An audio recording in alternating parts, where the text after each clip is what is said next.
অবৈধ অভিবাসীদের তৃতীয় দেশে ফেরত পাঠানোর সুযোগ পেল ট্রাম্প প্রশাসন। যুক্তরাষ্ট্রের সুপ্রিম কোর্টের এই রায়কে অনেকে দেখছেন রাষ্ট্রীয় নিরাপত্তার জয় হিসেবে, আবার কেউ বলছেন এটি মানবাধিকারের বড় ধাক্কা।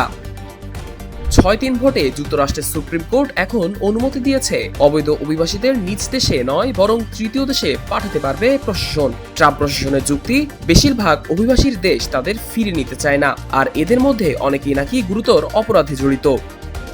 কিন্তু আইনজীবীদের অভিযোগ, অনেকেই নির্দোষ এবং তৃতীয় দেশে পাঠানোর মানেই তাদের নির্যাতন ও মৃত্যুর মুখে ঠেলে দেওয়া। নিম্ন আদালতের সিদ্ধান্ত অনুযায়ী অভিবাসীদের আত্মপক্ষ সমর্থনের সুযোগ থাকা উচিত ছিল, তবে সুপ্রিম কোর্ট সেই রায় বাতিল করে দিয়েছে যুক্তি না জানিয়েই। মানবাধিকার সংগঠনগুলো বলছে এটি কেবল আইনের অপব্যবহার নয়, বরং এটি যুক্তরাষ্ট্রের মানবিক ভাবমূর্তির ওপর আঘাত।